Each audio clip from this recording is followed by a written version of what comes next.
Citadel has taken a drastic turn in Episode 5, and it's something quite unexpected. From the first episode, we've been getting hints that Nadia might have been working with Manticore and that she might be the mole that brought Citadel down.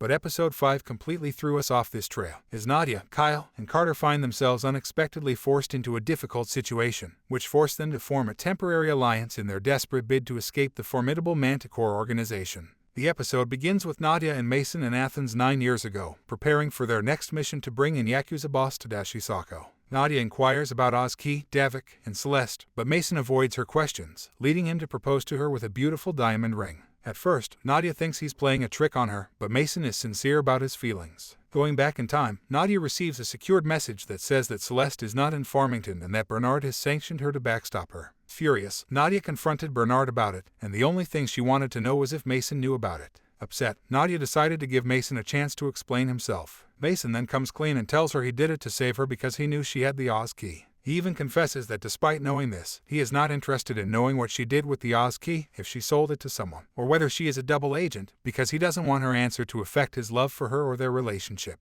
Nadia is disappointed that someone who claims to know and love her would think like this. She tells him that she did take the Oz key, but instead of selling it or using it, she destroyed it, with the good intention of not allowing the Oz key to create any chaos or fall into the wrong hands. If Mason had just asked her instead of going behind her back and backstopping an innocent person, things would have been different between them. This morally corrupt decision taken by Mason has clearly hurt Nadia. Nadia requests that he bring back Celeste's memories. However, Mason told her that he had wiped off the memories permanently. Things escalated quickly between the lovers, and Nadia told him that she could not love him anymore. The scene ends with Nadia handing over Mason's ring and breaking things off between them. In the present day, Mason and Nadia are trying to free Carter, but Carter is sure Nadia is the mole, so he doesn't want to leave with her, even though he has no choice. They get out just as Manticore agents are arriving. They step out of the car somewhere outside of Fez for Carter to interrogate Nadia. He calls her the mole and says Mason knew it the whole time. Kyle also wonders if Carter is right because of the way Nadia has been behaving. Carter reminds Nadia that she worked with Rahai, a known terrorist and a member of Manticore. Nadia finally breaks down and tells them that she was pregnant 9 years ago when she went off the grid and hid from everybody in Valencia. Just after telling Mason that she destroyed the Oz key, he just assumed she was really a spy. But Nadia just couldn't have anyone know about her condition, especially not Mason, because then their daughter would become a liability for them.